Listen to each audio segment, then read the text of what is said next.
सुन रहे हैं सुबह संदेश मॉर्निंग वॉइस। अब प्रभु का दास वर्गीस टीसी राजस्थान से वचन से बांटा जाएगा। परमेश्वर के बहुमूल्य नाम की महिमा करता हूँ।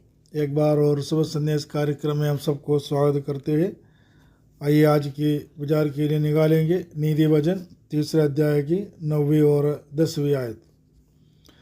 नीति वचन 3 अध्याय 9 और 10 आयत। अपनी संपत्ति के द्वारा और अपने भूमि की सारी पहली उपज दे देकर यहोवा की प्रतिष्ठा करना, इस प्रकार तेरे कत्ते भरे पूरे रहेंगे और तेरे रस कुंडों से नया दाख मधु उमड़ता रहेगा। प्रभु के नाम की महिमा हो। पिछले कुछ समय से हम नीति वचन किताब में से कुछ बातों पर विचार कर रहा था और हमारा आत्मीय जीवन में प्रोत्साहन देने वाला और हमें ज्ञान देने वाला अनेक बात इन वचनों से हम रोज़ पढ़ते हैं और सुनते हैं। नीति वचन ऐसा किताब है जो हम एक महीने में एक दिन एक अध्याय के रूप में यदि हम पढ़ना शुरू किया तो 31 दिन में, जो महीने में 31 दिन होते हैं, तो 31 चैप्टर जब हम पढ़ने से हमारा आत्मीय जीवन में बहुत सारे बढ़ोतरियाँ और हमारा जीवन के अंदर बहुत सारे नॉलेज जो परमेश्वर के वचन के द्वारा जो हमें मिलना है वो मिल सकता है, जो हमारा जीवन के आत्मीय उत्तेजना के लिए बहुत लाभदायक रहेगा। इधर हम देखते हैं कि 9वीं और 10वीं आयत के अंदर प्रभु को देने के संबंध में लिखा हुआ है। क्या देना है, कैसे देना है? अपनी संपत्ति के द्वारा और अपनी भूमि की सारी पहली उपज दे देकर यहोवा की प्रतिष्ठा करना, ऐसा इधर हम देखते हैं। जो बाइबल में शुरू से जब हम देखता है तो परमेश्वर से पाया हुआ अनुग्रह के बदले में परमेश्वर जैसा चाहता है वैसा ही परमेश्वर को देना, वो वचन के अंदर हम शुरू से देखते हैं। जो आखिरी आयत तक इस बातों पर हम देखते हैं। परमेश्वर हमारे जीवन में बहुत कुछ दे रखा है, लेकिन परमेश्वर चाहते हैं कि हम परमेश्वर को परमेश्वर की इच्छा के अनुसार देना, जैसा परमेश्वर हमसे चाहता है वैसा ही देना परमेश्वर का इच्छा है।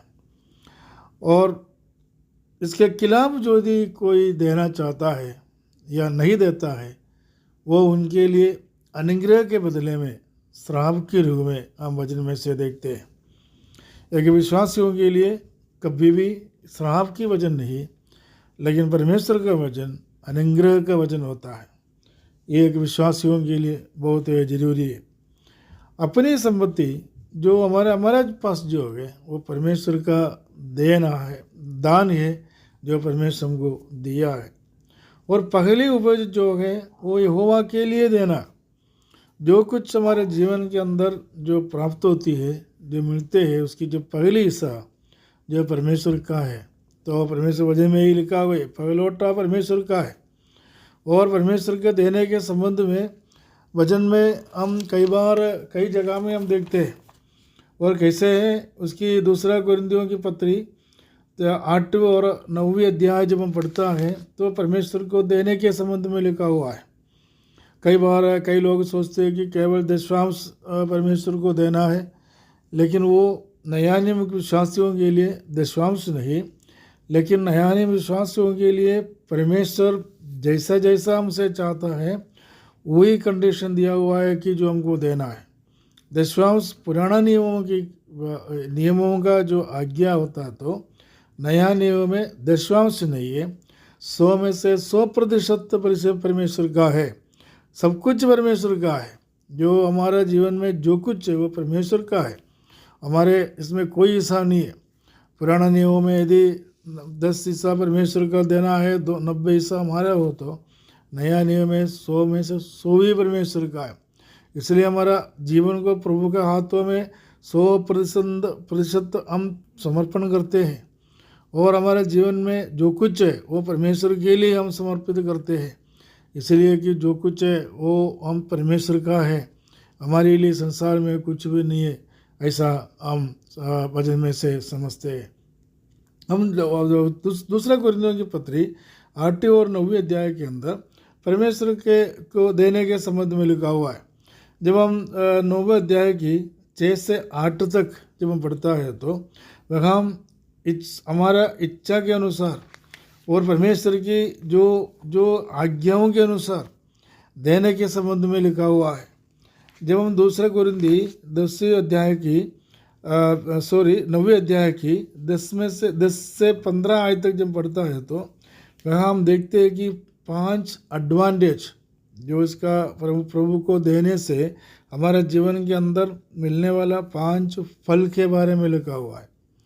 तो क्या क्या हमारे जीवन में मिलता है वो इन अध्यायों के अंदर, इन आयतों के अंदर हम देखते हैं। तो ये जो देने का महत्व दूसरा कोरिन्थी 8 और 9 अध्याय के अंदर स्पष्ट रीति में लिखा हुआ है। जो परमेश्वर को हम कैसे देना है, वो परमेश्वर को हम क्या क्या और किस प्रकार देते हैं, और उसके संबंध में हम देखते हैं।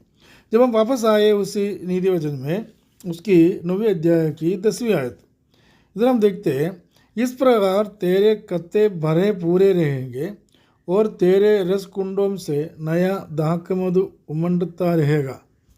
देखो कितना अच्छी बात है, अच्छा एक परिणाम, जो अच्छा एक रिजल्ट जो परमेश्वर को देने के संबंध में यहाँ हम देखते हैं। हमारे कत्ते भरे पूरे रहेंगे, खाली होना नहीं देगा। परमेश्वर हमारे जीवन में कभी भी कोई चीज़ खाली रखना नहीं चाहते। हमारा आत्मीय जीवन हो या हमारा शारीरिक जीवन हो या हमारा जो धन संपत्ति में से हो या हमारा जीवन में जो भी आशीष मिलते हैं, उस आशीषों में से कोई भी व्यक्ति को, कोई भी विश्वासियों को या परमेश्वर को, कोई बच्चों को कोई भी चीज़ आधा या खाली रखना परमेश्वर नहीं चाहते।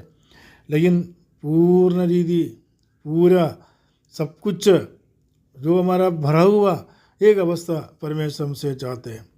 और परमेश्वर यूँ हमसे चाहते हैं कि पूर्ण मन से परमेश्वर को प्रेम करना, पूर्ण हृदय से परमेश्वर को प्रेम करना, पूर्ण बल से परमेश्वर को प्रेम करना और पूर्ण आत्मा से परमेश्वर को प्रेम करना। ये ऐसा आज्ञा प्रभु के वचन में से हम देखते हैं। ये कि पूरी की पूरी हमारे जीवन के अंदर भरे रहेंगे, ये परमेश्वर का आज्ञा में आता है। और हमारे जीवन के अंदर तेरे रस कुंडों से नया दाख मधु, और देखो ना, हर चीज़ नया मीठा बात है हमारे जीवन में हो जाता है। इसका मतलब एक आशीष हमारे जीवन में आ जाता है। इसलिए जो कुछ परमेश्वर को देना है वो देने के लिए इस वचन हमें प्रोत्साहित करते हैं। इसी प्रकार आगे बढ़ने के लिए परमेश्वर हमें सहायता करे, मदद करे। प्रभु के नाम की महिमा हो।